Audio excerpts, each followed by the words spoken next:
कालिया नाग की कहानी। एक बार की बात है कि यमुना नदी में एक मीठे पानी की झील में एक जहरीला सांप रहा करता था जिसका नाम कालिया था।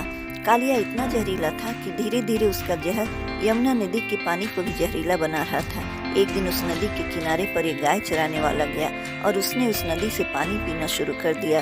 पानी पीते ही उस व्यक्ति की मौत हो गई।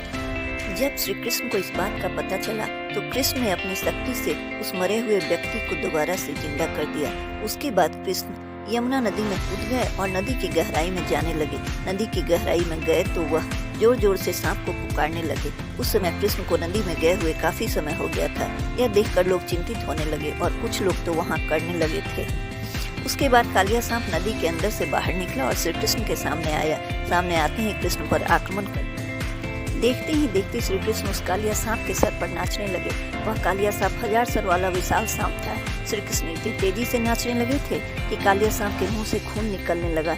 जब यह बात कालिया की पत्नी को पता चली तो वह श्री कृष्ण के सामने कालिया के जीवन की भीख मांगने लगी। श्री कृष्ण ने कालिया सांप को यमुना नदी को छोड़कर रामानका द्वीप में जाने के लिए कहा और उसे यह भी आश्वासन दिया कि कभी उन पर गरुड़ हमला नहीं करेंगे, क्योंकि उसके सिर के ऊपर कृष्ण के पैरों के निशान छप चुके हैं।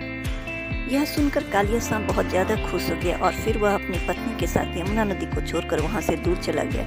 इस प्रकार श्री कृष्ण ने कालिया सांप से गांव वालों की रक्षा की।